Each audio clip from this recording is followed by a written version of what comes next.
All right, welcome everybody. My name is Mike Tresca. I am the director of the CAR-PGA. I'm very excited to be talking to Mark Truman today. Is it Mark Truman or Mark Diaz-Truman? I check on Mark Diaz-Truman. Okay, so Mark Diaz-Truman. Thank you, Mark, for correcting me. We are going to discuss a few things. He's our guest speaker today for our virtual panel. But before we get into that, just a couple of CAR-PGA pieces of information. One, we are continuing to discuss the 501c3 status. So we will give an update on that. We've actually asked Hawk to come back, who is managing RPG research, to give us sort of information of how that would work, so we can have more information for you all and for our board to make a decision about that. So that is ongoing, haven't forgotten. The other thing is we're going to take off next month, mostly because people aren't around, because I'm not around, and so we will pick it up in September.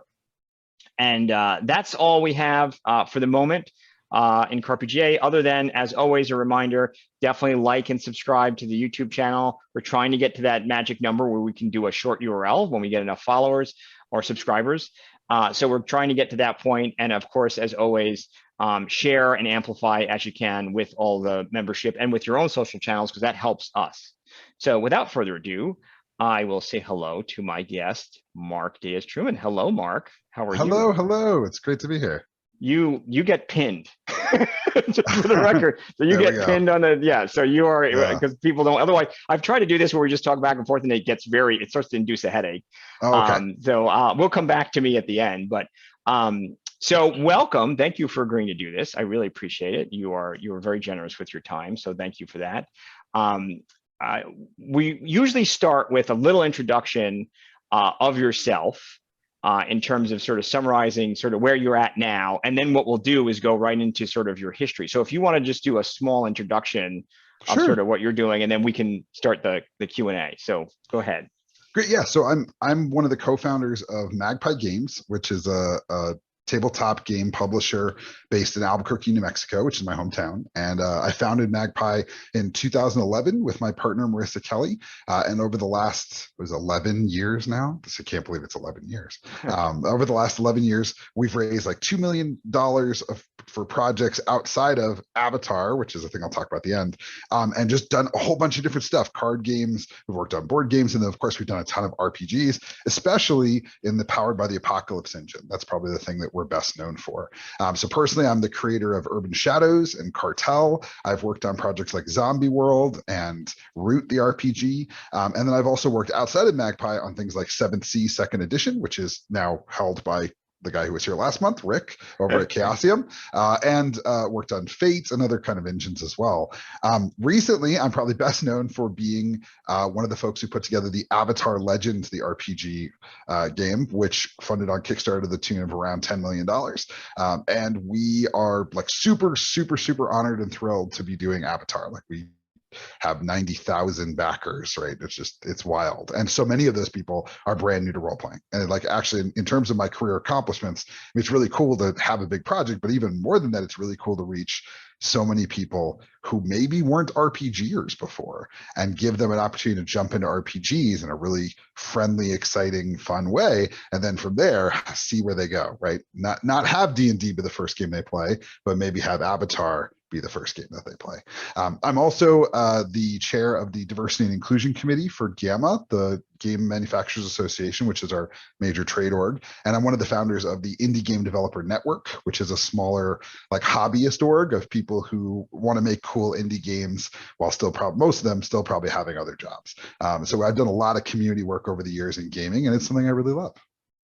That is so much we're never possibly going to cover. Yeah. I mean, it's like, to me, yeah. I mean, what don't you do, Mark? What do you? Right. Yeah. I mean, part of that is, like I said, it's a lot of years for me. Although some of your guests have. It always cracks me up when people are like, "Oh, Mark, you're such an old hat or whatever." You're the grognard now, Mark. I'm like, I just spent time with Rick. Like he's been doing this since the 70s, right? So like longer than I've been alive. So I do feel. And for the record, I'm sure Rick was 2 when that happened. So when he was doing it, right? Sure. Yeah, he was an infant. Yeah, exactly. Yeah, he was an infant. Yeah. But like I definitely think of myself as somebody who is still relatively new to the industry. But yeah, I mean, it is kind of weird to read new TSR stuff and be like, wait, they're talking about the games I played as a kid Like they're not like this whole second edition section of this book. That was my childhood. Like it's sort of a whiplash of being like, oh no, I'm old, and I'm right there with you. Yeah, and being excited about what's to come. Still very very interested in new stuff, but realizing that I've done a lot. It's been a good ride. That's yeah. Well, so this is a little I'm not going to be intimidated, but this is a little intimidating about your background. So there's so much to start with, but I always like to start with sort of what, how you came into gaming. You mentioned sort of the D&D experience, which is not uncommon. So sort of how'd you get the RPG bug? I mean, when I was a kid, I've been thinking about this a lot lately because I've been reading this stuff from TSR, Slaying the Dragon, which is Ben Riggs' new book. Yes, I just got Ben's book. It just came out. Wonderful book. Yeah. You should definitely check it out if you're interested in the history of RPGs. It's real cool. I used to play this card game called Milborn with my dad, and it was probably the only hobby game we had in the house. Oh my God, this is the only game. My wife plays this game because she grew up in Michigan, and we've had it for years, and we played it 2 weeks ago. Oh wow! Okay, most people don't know about the game. It's an older game. But it's definitely a hobby game, right? It's not like a Clue, right, or something. Right. It actually is more of a hobby game. And so when I was a kid, we'd play chess, we'd play Clue, and we'd play this game Milborn. And I remember sometime I was a Boy Scout, so like sometime in there, somebody was like, "Hey, we'll play this Dungeons and Dragons game." And I, as the guy who is usually in charge of things, was put in charge of being the GM, and so I had to read all the books. And then when I was a sophomore in high school, I met a bunch of seniors in my theater troupe. And they all played White Wolf games, right? So all of a sudden I went from like some D&D kind of stuff to playing vampires and werewolves and wizards. And for me, especially as like a Latino kid growing up in Albuquerque, there was something that really clicked about urban fantasy. Like that was like, and I didn't know this until I've actually, again, been doing some more research and thinking about it, but urban fantasy is kind of new. Like there's not a lot of urban fantasy before 1985. So when I was a kid, that urban fantasy felt really fresh and different. And that's because it was like, there wasn't a thing that had been done a million times before. And so it really clicked with me. And then of course, one of those seniors moved away and gave us, my brother and I, my younger brother, his entire collection of D&D books, which included basically like all of those, you remember those brown books with the gold lettering, like the Psionics Handbook and the piece. He literally handed over all of it to us, and it was like every title that had been published from this year to this year, right? So coming out of high school, I had played a lot of games, right? And I didn't play a lot in college, but when I got back from college, my brother and I had kind of like, we just weren't very close. Like I was in college, he was still in high school and then graduated, and we weren't very close. And so he was playing in like werewolf LARPs and vampire LARPs. And so I got back into it there. And that's where Marissa and I met. We met at a vampire LARP. We started our company with this idea of just getting into indie games, which in 2010-ish were still kind of new, 10 years old, right? And so it's really just a story of kind of being like, I was such a nerd when I was 14. And by the time I was 30, there was a lot of different opportunities to do this. And then we got started with Kickstarter. So in all fairness, like I don't think Magpie Games would exist without Kickstarter, not just because we would not have continued to make money and made this work, but we never would have started. Like we wouldn't have actually said, oh, we can do this, and found an audience and connected with people. So we definitely think of Kickstarter as a big part of our origin story. Absolutely. And I write for EnWorld. And Russ runs obviously End Publishing, and he literally just constant Kickstarters for in fact the delay in approval can be challenging because he's moving right to the next one. It's a legitimate business model, partially because, as he's pointing out, it's a brand tool too. It's not just a revenue generating tool. It's how people find out about product, and being on the you live in the platform. It's just a little bit like being on Amazon, right? You're all in or you're all out, and it's hard to get out, by the way, as we're seeing competitors grow to Kickstarter. It's really, I'd love to say we should say crowdfunding, but it's Kickstarter most of the time. It's not quite there yet, right? We are not there yet. We're not there yet. Well, and I think like for us, like you said, it's not just about did we get the money in, but also, what is the feedback we got? What is the way that we connected with that community? So a lot of what Magpie Games was when we started was just attempts to do cool stuff. And over that 10-year period since then, we've learned a lot about doing cool stuff and what works and what doesn't, what connects with people and what doesn't. And so when we went to Paramount to talk about doing Avatar, like a lot of, at some fundamental level, we were like, look, we really want to crowdfund this because we know what that connection is like. And so it's been really essential to us. And it's funny to think about it as 14-year-old Mark would have been like, you do what for a living? Like, what is that possible? But also, you use what tools Yeah. to do, like every single thing I do, whether it's video calls or like with our staff in the You're like, this model or, doesn't exist 20 years ago. The entire exactly. concept, Like, nothing I do makes any sense. You're like, you're just making this up out of a sci-fi novel. Right. That's Exactly. my favorite example of that is have spacesuit will travel. Right. If you've ever read that story, and it's so funny because it's really cool, except when he pulls out a slide rule. Like, he's like, oh, let me do some calculation. You're like, oh, so he didn't get that. Heinlein, I think it's Heinlein, well, like, didn't get the one thing, which was that calculators would have. So I always laugh because you're like, what would I think in 20 years with gaming and crowdfunding? Or not that you would even know what crowdfunding was, to your point. That's like investors. Big companies would do that, not individual smaller companies. Well, That's fascinating. The joke that William Gibson was asked, what did you miss for Neuromancer? And he said, nobody has a cell phone. Yeah. Yeah. Like, so yeah, exactly. Yeah. So we joke all the time that like we have these jobs that we love and we're really excited to work on these cool projects, and it can be very stressful, it can be very time consuming, but like what I do and how I do it just didn't exist when I was playing D&D in high school and middle school. And I've worked with John Wick on 7th Sea Second Edition, and he told me a story that kind of resonates with that, which is, if you recall, 7th Sea First Edition was known for having big full color art in the middle of the book at a time where there wasn't a lot of full color art. Right. And the reason that there was so little full color art was that there was no digital art. Right. So all art was at some level physical. Right. And so what they would do is they would say, okay, here's the art notes for this big spread we're doing for Eisen or whatever.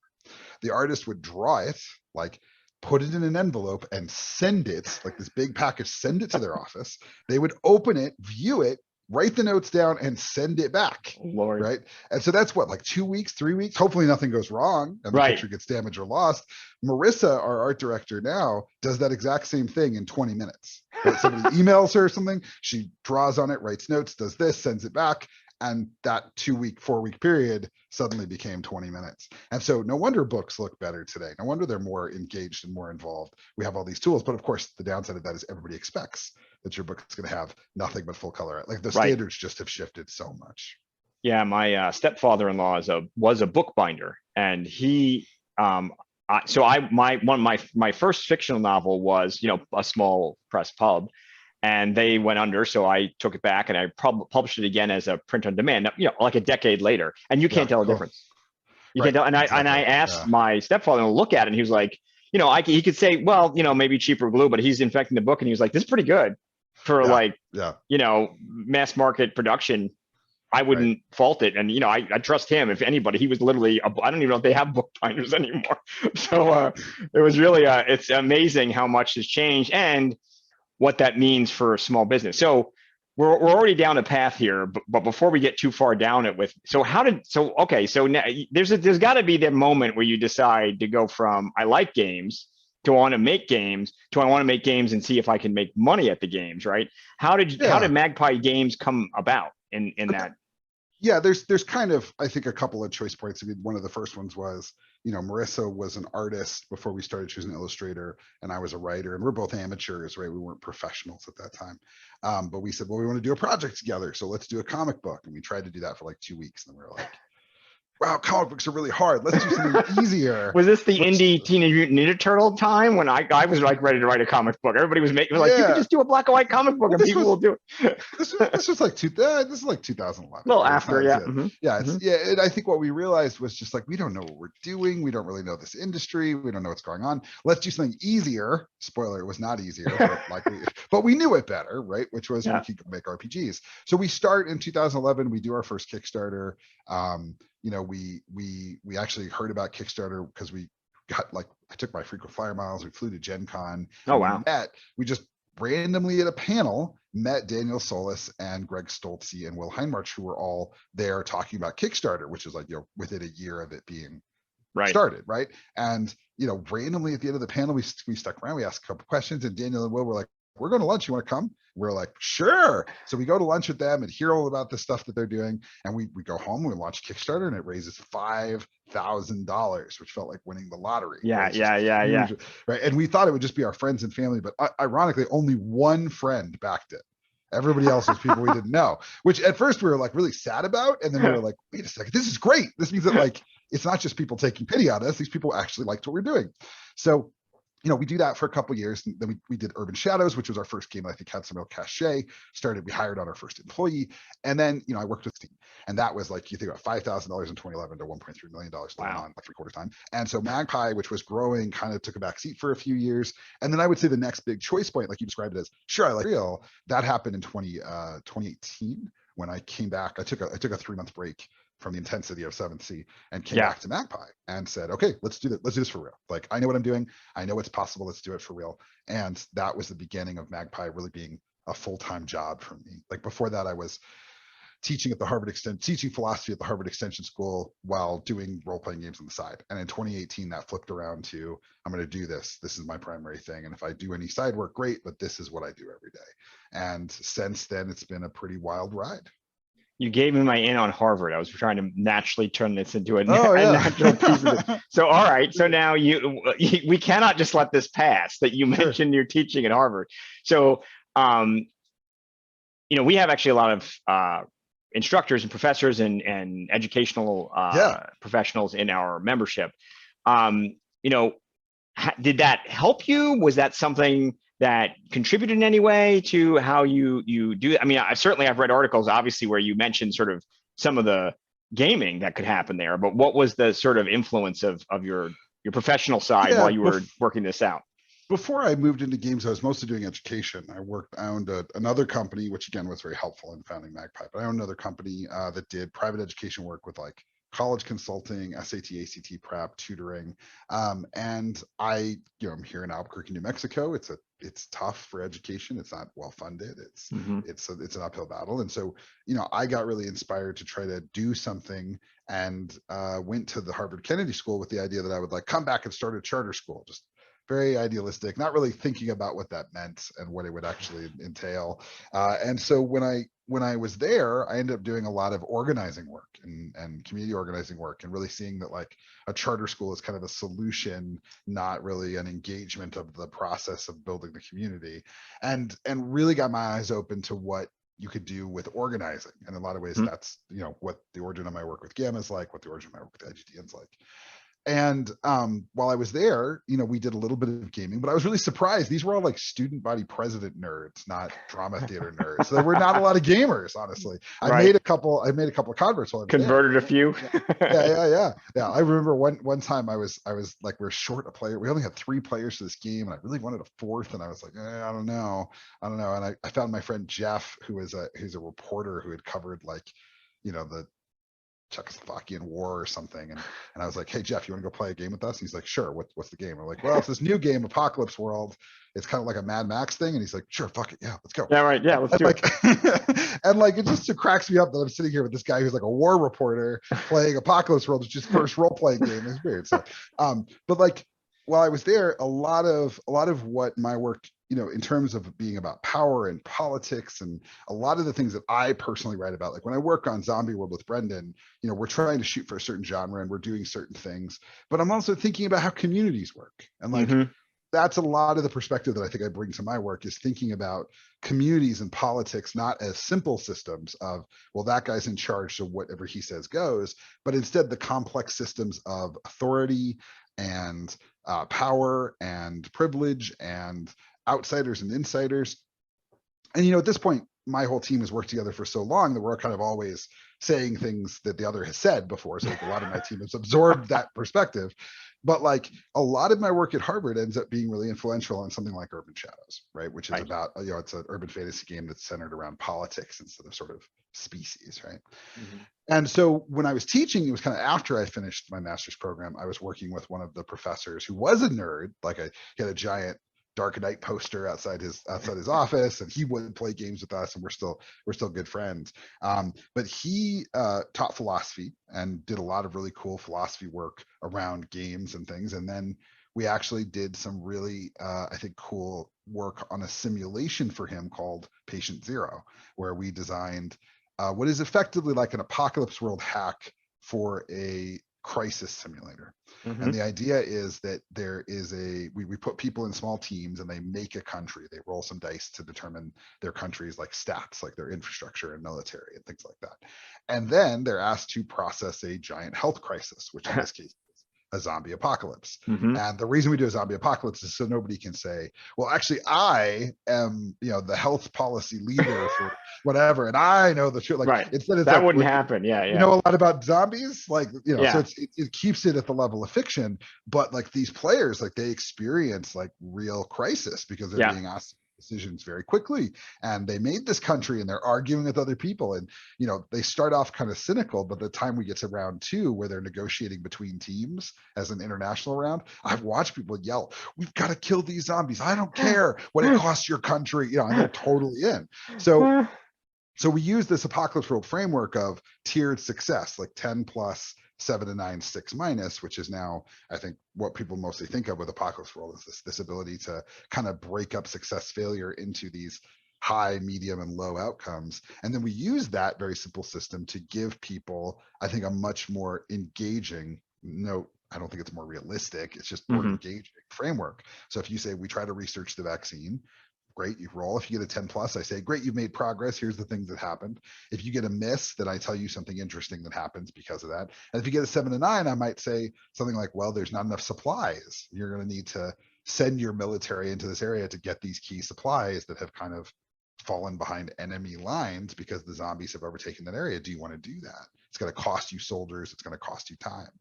And that sort of 3-tiered system allows for people to really, I think, get bought in. It's not just, yes, I did it, no, I didn't. It's there's a whole range of outcomes that are going to happen here. And that's been a very successful exercise we've run for years. And probably one of the things I'm most proud of as an educator, because we have people come up to us after the exercise and be like, I was really challenged. They're like, I felt like I was in a crisis and I'm going to take these lessons with me. And that for me is the beauty of role playing, is being able to sit in another person's position and then actually take something from it, right? There's a really wonderful book called Games, Art as Agency by Thich Young, which is a philosophy book about sort of what makes games art.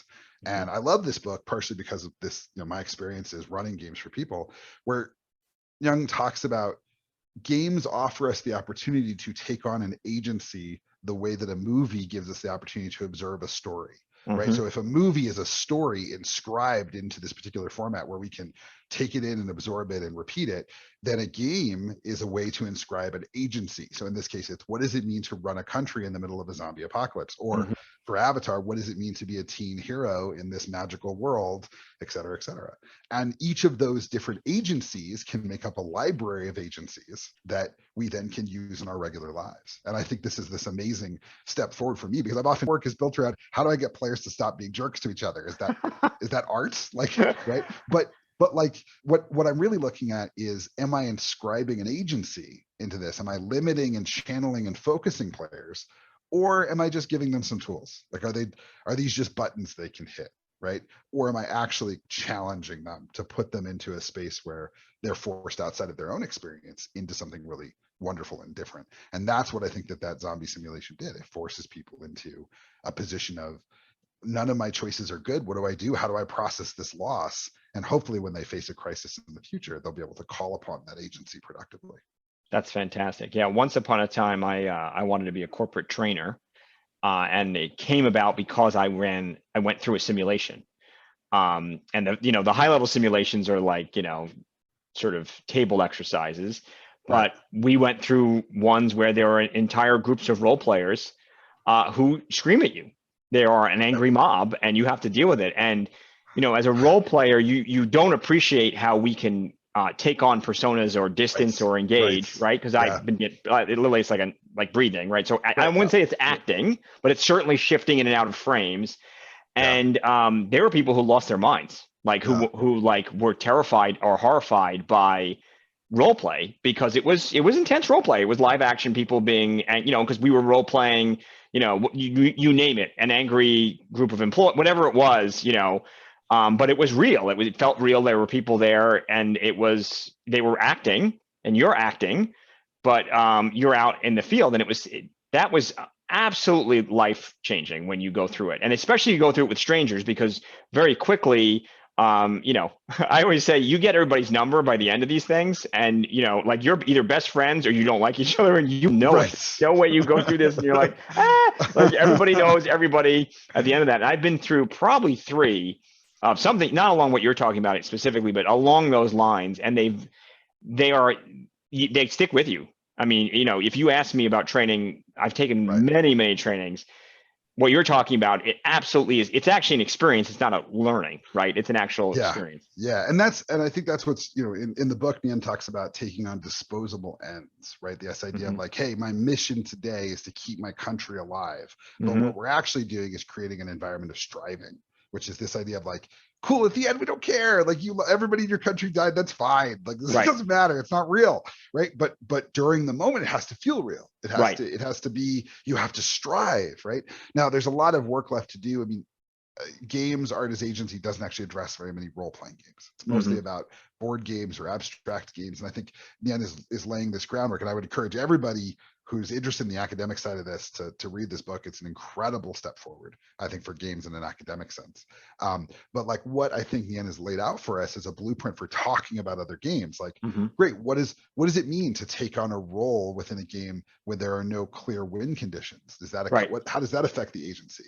What does it mean to have a game like a legacy game in which you take on that role over multiple sessions, right? Is there really a difference between, like, say, chess, where it's very abstract, and something like a coin game? I have the coin games here, like where you're playing the Taliban.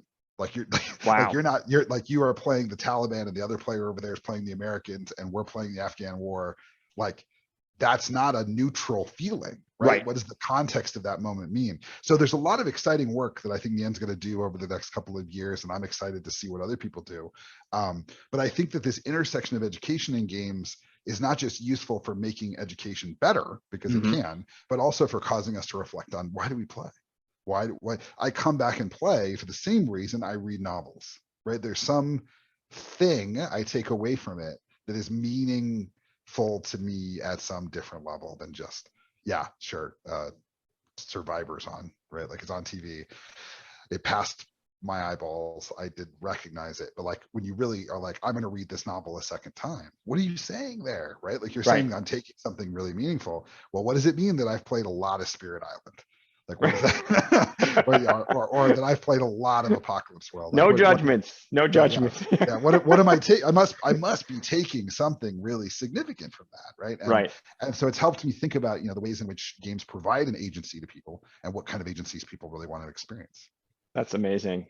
So so now we went on a different tangent, but obviously we can see this coming together, right? And you have the material, so you've got sort of the background. It also sounds like you've got a partner who is, art and writing is this beautiful thing when you've got both those together, because you can take on the world. That's all you need. Everything else you can figure out. But so and then Magpie Games and sort of the crowdfunding. So what was the sort of taking a step back here with the crowdfunding piece, because I think it's important. Obviously, you were sort of evolving along with Kickstarter, but sort of what was your process in thinking around how you do it? I mean, other than it sounded amazing, obviously you heard from some experts who told you it's a great idea, and you're like, I want to do it. How did that turn into sort of an engagement philosophy, right, for Magpie? Oh, that's an interesting question. Like, how did that become what we do? I mean, I think that the first step of this, and there's somebody who we haven't talked about yet who's hugely important, which is Brendan Conway, who joined us around the time that I did Urban Shadows. And he is, he doesn't have a specific role in the way that Marissa does of doing art, but I think he has really challenged me, especially as a designer, to take my work to the next level. And I think I probably challenged him as well. But like, he really added another perspective. The three of us have been really important. There's a lot of other people who have come in and out of our sphere. Sarah Doom, who worked on Bluebeard's Bride.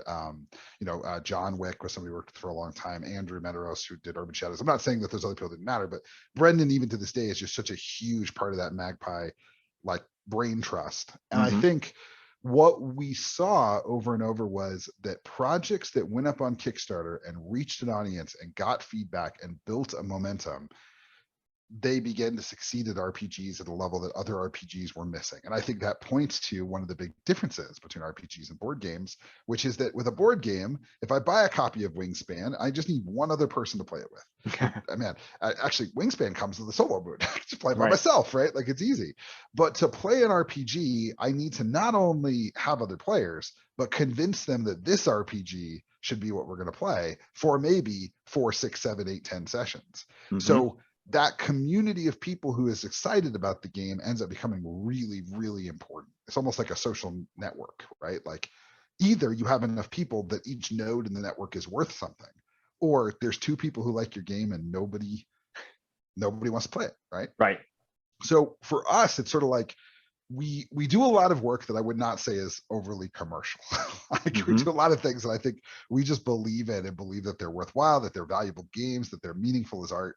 But we also recognize that if nobody wants to play a game, maybe that's an indicator that there's some other piece of art you could be working on that would be valuable. And as a creator who's been doing this for a while, I would say that eventually you start kind of coming at it from the avenue of, okay, but like, I need to warp or twist or make that idea work in a way that would actually attract people to play it, that would give them an in to playing it, right?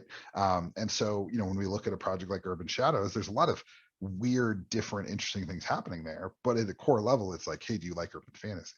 And people are like, yeah, I play a lot of urban fantasy. I'll try your game. I'll see where it goes. And if you don't get that first move, you don't get that like, sure, I'll try it, then you can't get anything done. And I think for RPGs especially, we didn't have a big base of players. We didn't have an established email list. We weren't satisfied just designing in somebody else's system or finding a different publisher. We wanted to find an audience that was interested in the stuff we were doing, and Kickstarter repeatedly made that possible. Right. Which, of course, to your point about seeing those competitors, is what makes Kickstarter so frustrating. Is that, like, I've watched them make these mistakes in regards to community, like announcing this dumb blockchain thing, right? For no reason. Like, we're here as creators. Like, saying, why are you screwing it up, guys? Right, I know. exactly. We're here as creators saying, here are the tools we need. We need this. We need this. We need this. We want to have better ways to communicate with backers, better ways to get their feedback, better way. And Kickstarter is like, nah, we got to tweet out this ill-advised blockchain thing. And I'm like, oh my God, like, unforced errors, guys. So, when we look at how things are going to change in the future, I think that the crowdfunding is about money. I mean, nobody should ever mislead you that it's about having the capital on hand to do the things you need to do to make the project. But I think that there's a foundational sort of sense of community and network and feedback and society kind of underlying it. And I think Kickstarter has often not addressed that. And I think whoever wins in this next future is going to be, I think, the companies that are best at building up those parts of the system, right? Because those are the parts that I think really sustained us. Totally. And I've seen it with Patreon. Patreon had its own little dance where it was clear they went in a direction based on big, sort of big patrons, I don't know what the big creators on the platform, and they sort of shifted, and then they realized that there were all these small producers who got just slammed based on how they managed all these different things, took a step back. But I think, the reality is these platforms are figuring out as they go. They're new.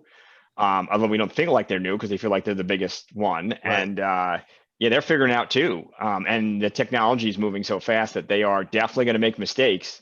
I think the question is, how big of a mistake can they pivot, or does it open, which I think genuinely, to your point, Kickstarter did, it opens the way. Because people get mad enough that they go, you know what, I'm going to start my own crowdfunding platform. I don't think that's the only reason, but I think there's definitely, there's been some openings, to say the least, where people are trying to compete with it. Sure. I think there's something really interesting about thinking about what you just said about like how new everything is. I mean, there definitely are companies like Steve Jackson Games, like Chaosium, that have been around for many, many years. And, we often laugh that like there's actually 2 or 3 companies that are in our cohort, right? So that's like Monty Cook Games started in 2011. Right. Free League started in 2011. Magpie Games starts in 2011. Like, those are not accidental. That's all like, we're all on Kickstarter. We're all doing different things on Kickstarter and trying different ideas, but we've kind of all converged a bit into the space of like being that middle tier. And I think that that's a thing that I'm excited to see. I joked earlier, I'm so new. I just got here. Like, I do recognize that I'm about to, that's not really true anymore. I've been here for a little while, and now I'm excited to see, in 10 years, who are the companies and who are the partners and who are the who is going to put forward ideas that are going to persist for that next 10 years, right? So when hopefully, when Magpie hits our 20-year anniversary, we can look back and say, oh, I didn't know that this little company was going to have a hit or two, like get its legs underneath it, like find its way. But it is really exciting to see that next generation start to do that. How long do you think you can keep pretending you're a small company now that you've got Avatar and Root? Well, I mean, it's actually a really good question. Like, are we a small company? Right. That's what I'm saying. Yeah. I mean, right. and the reality is you may be, but you're doing big things, right? So it may feel small. You may be nimble. That's not the same thing, though, as where certainly I can tell you there are other companies looking at you going, you just got the Avatar? like what do you mean? Yeah. So it's interesting because you are the next generation is basically what we're talking about. Yeah, there's definitely a thing here where on any real scale, like on the scale of actual real world business, we have about 10 employees. Okay, so that's still very small, right? The average restaurant has more employees than we do, right? and in terms of revenue, the average restaurant in a given year probably brings in more revenue than we do too. But this year is a weird year, right? With Avatar, like that's going to be a unique thing, and part of that is that might change the next 5 years. That sure, for absolutely no question. But I think one of the things that's really important to recognize, this is how Margaret Weis Productions went from a major company to nothing in a very short amount of time, was that when you have licenses, that's different than when you own your own titles. Right now, Magpie does both, so we're always going to have kind of a floor. But with Margaret Weis Productions, Margaret didn't want to develop a lot of individual IP. She wanted us to, because Brendan and I worked on Firefly. That's actually where we met. Right. Like that those projects, once those licenses were up, meant that there really wasn't a company anymore. Right. Like there wasn't anything left. So when Margaret decided to shut it down, it was just, she was done. There was no more company because there were no more licenses effectively. Right. And so one of the things about this is, yes, we have the Root license. Yes, we have the Avatar license. Yes, Free League has, One Ring and Blade Runner. Yes, Monty Cook is doing these partnerships with the Old Gods folks, all that. Those are ultimately deals that may or may not persist. Right. And as they shift and change, you have to ask, well, am I building a business that's underneath that's foundational, that we do own, that we do control? And so I'm always of these two minds, right? Like, we are not a small company. The number of RPG companies that have 10 employees is very 5, 10. Right. Like, what is it? Yeah. And we don't, and there's a lot of companies like, say, Chaosium publishes 1 or 2 board games, but I'm thinking about stuff like, the folks who publish Shadowrun, right? Like Cubicle 7, right? They not Cubicle 7, sorry. The Catalyst. Yeah, Catalyst. Folks who they also publish a ton of other stuff, board games, card games, right? All these other ideas. And we don't do that. We're just an RPG company that publishes one cute little card game about kittens, right? Like, we only have this one title, right? So for us, it's recognizing that, yes, by RPG standards, we're huge. By normal business standards, we're tiny. The reality is we're somewhere in the middle. We're a medium-sized company, I think, that is doing things, like you said, that are really big, and we're going to have a huge impact. And we're eternally grateful that we get a chance to do that. And we also recognize that we might not ever get to do it again. Like, it may be we do this one really amazing thing, and then we go back to making our little games, and we're financially stable, and that's great. And we're not the kind of company, to be clear, that's going to go and pursue 4 more licenses like Avatar, because in many ways, Avatar is about the biggest license we could ever do. Not because it's just big, but because one step up from that is what, I guess, like Star Wars. Right. In which case, like, we are not able to do that. Right. Like, we can't do 17 board games a year the way Fantasy Flight can. Right. And we're not going to grow that big. Like, we have a commitment to being a small, focused studio.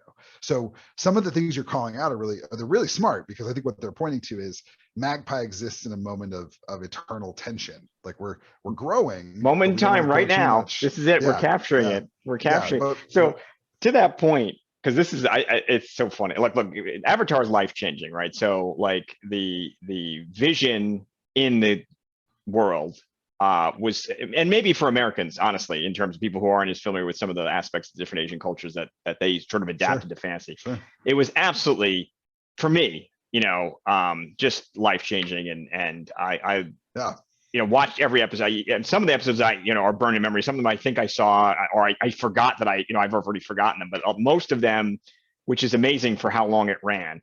How did you get, what, it's astonishing to me. Like, first of all, I'm always excited that other people are like, oh, you thought it was good too? Like, I used to talk about it all the time and be like, does anybody else, now it's on streaming and everybody thinks it's, it's great. But what was it wanting to get a license? Was it just huge fans of the genre? Like, what made you decide? Because this is a big swing, obviously. Yeah.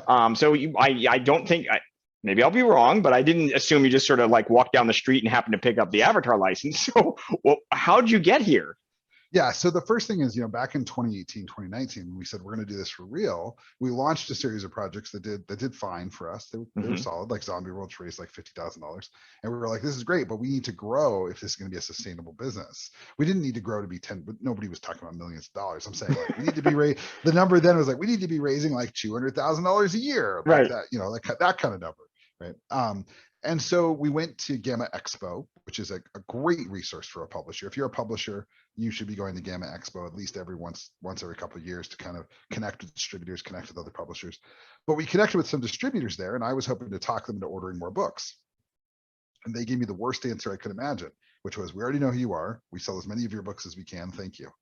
And I was like, oh no, like, I've hit bad. A wall. I just felt me hit the wall. Yeah, like, that's not good. And so I got some tough love from some industry veterans I know who were like, look, man, do you want to do this for real or not? And that means you got to find the stuff that's going to sell at some real level. Maybe you do one for the studio and one for you, right? Like you can do some sort of model like that, like a lot of actors joke about for movies, but you have to have some core. And I was like, no, I don't. And then I went home and was like, yeah, I probably do. And I talked with the agent that I worked with at Margot Ice Production, Christy Cardenas, and said, Christy, what is licensing looking like right now? Because I was thinking, I don't want to make 5e products. I don't do D&D. That's not what we do well. I don't want to, try to buy up some successful game and hope that it gets more successful. These just don't seem true to who we are. But I could see maybe if there was a license that we really loved, that we could bring something cool to it, right? Like we could connect. And she gave me some advice and was like, Mark, do you want to work with me? And I was like, yes. Like that's not why I called. Like I called just to get your expertise, but yeah, that sounds great. So we started working with Christy and reaching out to companies to get licenses. We built a giant list of properties that we thought we could do really well. And ironically, I'm not sure Avatar was on the list of the first one. I think maybe it wasn't on that first list. But what happened is that for the most part, no one was super interested. Like, nobody had really heard of us. Still a relatively small company, didn't have a lot of bites. We had a couple of things that maybe looked like they were going to pan out. But then we were playing Root one day and I said, this would make a really cool role-playing game. And so through friends of friends, got in touch with Patrick, leader over at Leader Games. They were still small at that point. They're probably 20 plus employees now. And said, Patrick, can we make a role-playing game? And he says, well, I play role-playing games. That'd be really cool. Let's do it. And it was very much like two small companies that were getting bigger and making something happen. And so we brought Christy into that conversation, and she was our advocate in that. They had a lawyer, and we came to a deal we all loved, and then we did it. And once Root went off, then the doors started to open. And when we built our second list, nobody at that I remembers who said, yeah, screw it, put Avatar on there. Wouldn't that be cool? That'd be so cool. Put Avatar on there. Because we are giant fans. Like I would say probably within Magpie, the balance is a little bit towards Korra. Like that's how big of fans we are. So we actually really love the way that the second show expands the universe. So we were like, but part of it was you put things on that list that you just don't think they're just a shot in the dark. There's no way. Right? And so I remember getting the call and saying, yeah, this is falling through and that's falling through. But I did hear back from these folks today. And I was like, no. Right. And every step of the way until we signed that contract, I got every phone call. I'd hang up and be like, no. like, and it's not just because it's such a big property. I mean, it's in some ways like both with Root and Avatar, we got in at the right time. Because there wasn't any new Avatar projects announced when we signed the license, right?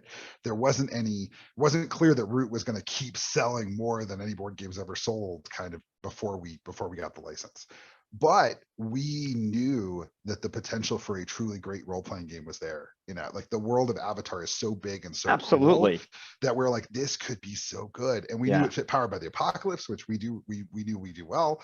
Right. And so we were just like, this is such a great fit. I can't believe they're going to give it to us. Right. And what I've learned since then is, not only did they want to, obviously monetize the IP because it was doing well on Netflix, but also Paramount and Viacom and Nickelodeon have a really new commitment to diversity in the last couple of years. Mm-hmm. And so I think, they'll never tell us it was this percentage was whatever. But I think that there's a non-zero percentage of the decision to give us the license that was based in they wanted to see what a minority-owned company would do with it. And the idea that we were going to bring in Asian American designers, we're going to bring in indigenous designers, that was very appealing to them because they wanted to do it right. And I think they had said no in the past before because I think they had some doubts that it would be done right. And right. So like this was a moment just that everything clicked and we were able to get this license and move forward with it. But I'll tell you, until I paid that advance and signed that contract, like the whole time I was like, so really? Like, okay, like here we go. Because I knew in my heart, I was like, this is going to be so awesome and so big that it feels like it can't possibly be real. Right. So you're right. We didn't just like come across it, but it was a very incremental set of steps until a lucky break. It was like, we're going to position ourselves here and continue to do the work. And by continuing to do the work, we opened that door. So we say a lot, we're really lucky, but we've put ourselves in a position to be lucky. That's right. That's been our goal. Ready for what the universe offers, essentially. Yes, I think absolutely. That's fantastic. And you hit on a thing that I absolutely want to make sure we cover, which was you mentioned about being on the diversity and inclusion board. Did you say for Gamma? Is that what you're saying? Yeah. And so, this is something that it's an ongoing transformation. That's a challenge for any legacy gaming, which I think it's a lot of white guys like myself. And we're always trying to diversify and also seeing conventions struggling with this, game philosophy, I would argue, struggling with it, which is sort of, there's a whole industry of people who used to playing with their friends. So what's the big deal? Why are you worried about if I trigger any kind of trauma for you? Because I've always played with my friends, right? So can't even conceive people coming into the industry, into the gaming world, never even mind industry, having any problems, right? So a lot of these struggles, I would say, because unfortunately, for better or worse, people I think see it as an intrusion and they're like, why do I have to do this? And a lot of it's not acknowledging that there is this tremendously diverse world that is joining the gaming hobby and wants to reflect reflect their perspective and B, are looking at it with fresh eyes, as you mentioned, right? So I'm curious what certainly we've seen it. So one of the things we did was we changed the CAR-PGA's mission, because I mentioned it before we started recording. We were worried about satanic panic. That's what CAR-PGA was originally about. Right, yeah. And, that's so quaint now. It's not really the problem. It's not really the problem. But one of the problems is this, which is, are we being inclusive? Are we, I work for a Fortune 5 and inclusivity is one of the things that we lead. Part of my lexicon, but I'm realizing, as we've discovered, that is not the way everyone operates. It's sometimes something you got to fight for, which certainly, I see it on, it's a daily brawl of saying, hey, let's consider this point, or are we getting the right voices, or are we getting the right representation in the right way? So it's not surprising, of course, obviously, given your background and your interests, that this is part of your passion, and it's wonderful to hear. I hope it's being recognized. But what's your experience sort of at this turning point? Because I imagine it's also a turning point too, in a little ways, that it's not that it wasn't there, but I think people weren't talking about it as much because it was homogenous in a lot of ways, unfortunately. I mean, I think that gaming. When I was a kid, I was part of those, you look at those sales numbers and Slay the Dragon, right? And you're like, they sold 1 million units of D&D. Like, wow, that's so many units. It's just such a ton of books. I bought those books and what was my connection to them? Well, I mean, I was a Latino kid in Albuquerque, New Mexico. It was pretty distant. It felt like another world. And to some degree, that was what made it so cool, right? It was another world. They had elves, they had dwarves, and all this other stuff, right? And I think that what has happened for a long time is that the power centers of gaming, right, the people who publish the books and write the adventures and design the games, were mostly white men with a good number of white women as well, and then the occasional designer like Mike Pondsmith, who's out there breaking barriers in 1982 or whatever, right? But a lot of that power was concentrated in the hands of people who saw the world one way. And so what that meant was that there was a lot of, like you said, diversity that was out there that people were connecting with, that didn't make it all the way back to sort of the center. It wasn't a complete cycle. Like, those of us who were outside that norm played those games, celebrated them, enjoyed them, but our feedback about them never made it to the center, right? And Right. so like I know a lot of indigenous people whose relationship with Shadowrun is really interesting. Like they're so excited that they're in it.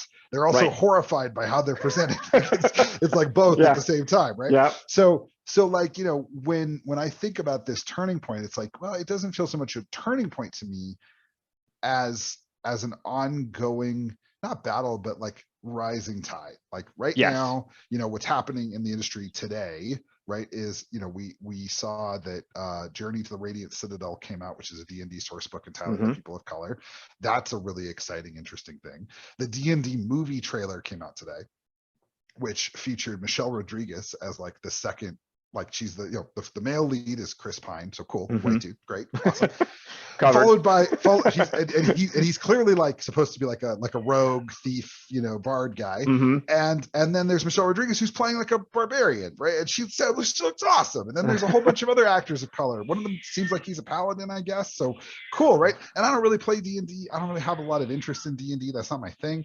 But I recognize that there's something really cool about D&D as a stalwart of our industry, right, deciding to represent itself this way. And I think that's not because, you know, Michelle Rodriguez is just so great. I mean, she is, but because I think they recognize like, hey, we want to appeal to this really big audience, right? And so for me, it's more like the more mainstream gaming becomes, the more it's going to have to reconcile itself with this truth. The rest of the world doesn't look like the people who started gaming. That's it. Because I'm not telling you have to be diverse. I'm telling you there's two ways you can do diversity. You can fight it tooth and nail until you die and lose, or you can embrace it and you can celebrate, you can learn from it, right? And that's why, you know, I'm also a big proponent of stuff that is real. Like I think it's great to have a Black woman superhero on the cover of your book, but if no Black women write for you or design for you or involved in the administrative process in any way, then did you really change anything, right? And so for us, you know, when we started working on Avatar, we didn't leave that diversity till the end and, you know, design it ourselves and then be like, hey, can I get an Asian person in here to rubber stamp this? we brought those designers into our core team. We met with additional designers. We got Indigenous people involved in the conversation very early. And we said, you know, we think we know these issues, like exoticism of Asian cultures and RPGs is a well-known problem. But what else are we missing? What else could we do? And those conversations were really rich and they weren't simple. They were complicated. And so I kind of think it's one of those things of, we very much recognize the pushback. Like I get it. I get why people are saying, you know, well, I don't like having to give up this or give that up, or I don't understand why evil racists can't be evil or whatever.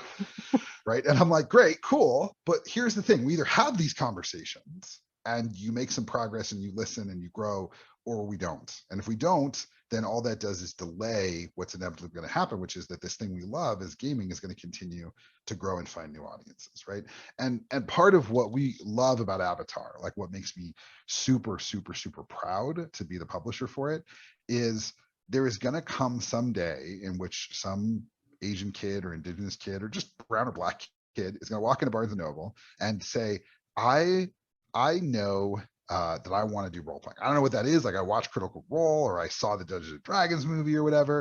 And they're going to go into Barnes and Noble and they're going to look at all the RPG books and they're going to be like, wait a second, there's an Avatar book. And they're going to grab that Avatar book and they're going to look at it and they're going to say, this feels like me. Like I connect with this, right? On a way that I couldn't connect to Dungeons and Dragons because it just wasn't my story, right? And then they're going to get to make a choice. Do they want this weird alien world of elves and dwarves that doesn't necessarily connect with them? Or do they want this world that they know from TV that does connect with them? And maybe they want both, or maybe they want just one, but it's not, they get that choice, right? That's the cool part. They get the choice to say, I could play the thing that feels true to me in this way. And that's a choice that I didn't have, right? As a game, in the sense that people usually think of games. It's not escapist. You don't play Cartel because you want to be a Mexican gangster and it's fun. It is, as I always say, there should be some French word for it. The fun that is not fun, right? It's a game. It doesn't work like a D&D game. It works like Cartel. And in doing that work, it's been very difficult to convince people to try it. They're more likely to play elves than Mexicans, right?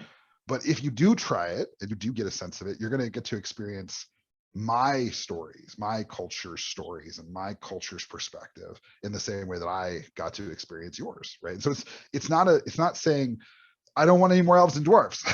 saying, how about in addition to elves and dwarves, we do some other things too? And that for me is what's really exciting about projects like Avatar, is that they don't spend a lot of time telling you how you're bad for playing the game you love. They spend a lot more time telling you, wouldn't it be cool if we could play other games too? Like, wouldn't there be more opportunities? And so while I recognize there are definitely some of these conflicts, like, why do we have to have a harassment policy? I've never been harassed. It's like, Yeah. well, sir, like, I suggest you talk to the women in your life who Right. attended this I got convention, news right? for you. Yeah. Yeah, like, Yeah. right. And we'll get through that. Like, we'll get through that part. But the second part, the much harder part, is getting people to let go of what they think gaming is.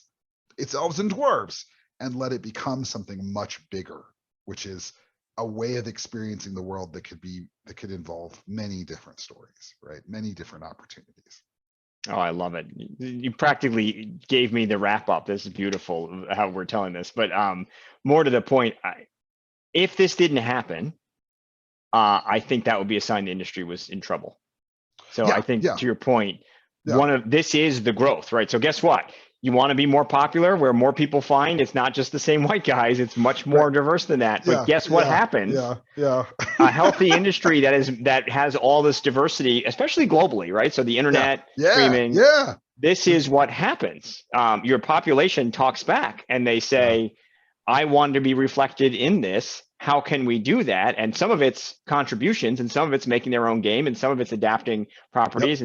But to your point, be worried, because, and you and I both remember it. Like, there was a time where you were like, I don't know if D&D is going to be right. Like, right. I don't know if D&D is going to make anymore. it. I don't know if it's going to make it. Right. It's going to be wiped out by MMOs. Right. Right. That was the thing. I'm also an amateur poker player, and I don't know if you know anything about the history of poker, but it was really, really big for a long time. And then there was a crash, and it's kind of rebuilt itself in the same way. And right now there's a lot of people in poker saying, like, how do we get more people to play poker? And one of the big things is, well, look who's not at the tables, guys. Like there are literally some people not of at the color. Table. Literally not at the table. There are some people here who are, sure, people of color at the table sometimes, sure, but like, it's women, guys. So now we have to ask the really tough question.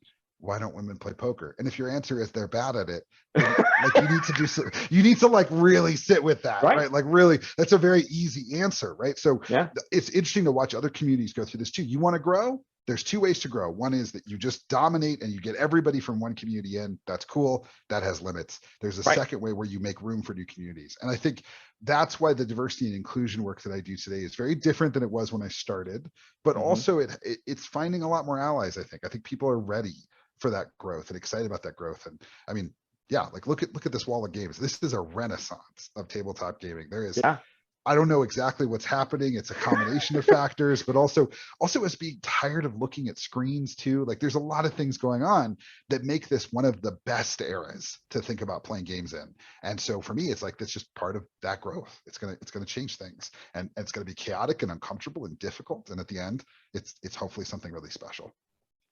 I love it. And right there with you. So what's next? As we wrap up here, what's next for Magpie? I mean, I think we know some things are next, because I hope you finish what you started, but what's next? Exactly.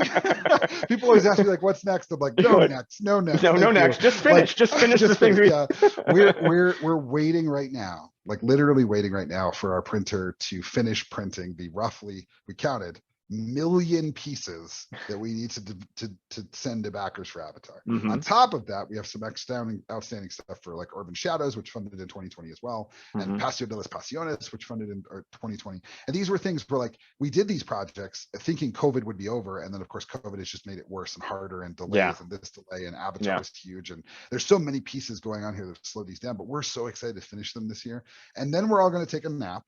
And then we're gonna talk about next things. But there's some really cool projects. We're gonna do Airlock, which is a card-based game like Zombie World for space horror. Brendan's finally gonna do his Celtic Gaelic fantasy game, which is like Game of Thrones meets Jane Austen meets fairies, which is just super cool. That has a new system that we've been working on. Like, we have some really exciting stuff planned, but day in, day out, I show up on my computer to figure out how do we finish the stuff we've started and really create some space in 2023 and 2024 for some new projects. And that's where our focus is. And we want to make sure our backers know every single day I wake up and ask with the factory, like, could we move? Like, can you make it happen a little bit faster? How do we get this done? It's going to be an exciting trip to deliver, nearly 100,000 packages, which I'm not sure anyone has ever done in the RPG industry. Wow. That makes me tired thinking about it. Yeah, it's a lot. It's a lot. It's a lot. So Magpie Games obviously is the website, Magpie Games, Yeah. right? Yep. And I think it looks like it's Magpie Official for Twitter.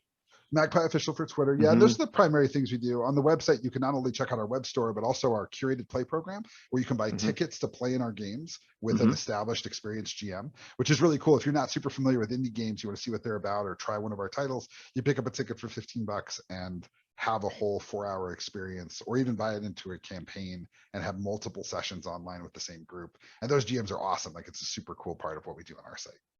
That's fantastic.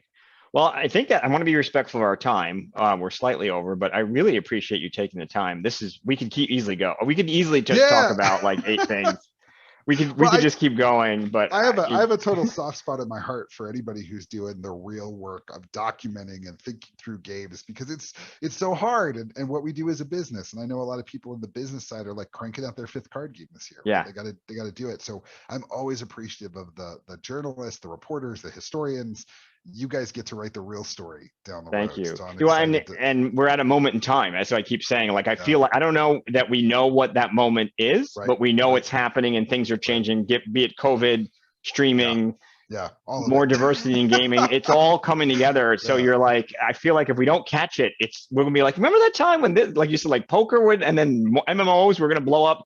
Like I forgot it. You know, like half of that seems like it was 100 years ago, but it's not. All that talk about how we need to do 4E as this battle map thing because that's what people want. Like these assumptions that now just seem wild, right? They were real in 2001. Right? That's right, and it's faster and faster too. So, but thank you so much. I really appreciate it. Stick around, but I'll stop the recording in a moment. We will make sure we put all our all your socials up, the website up, and if there's anything we miss, we'll put it in the newsletter. But Mark, you've been a pleasure. Thank you so much for joining us. Thank you for having me.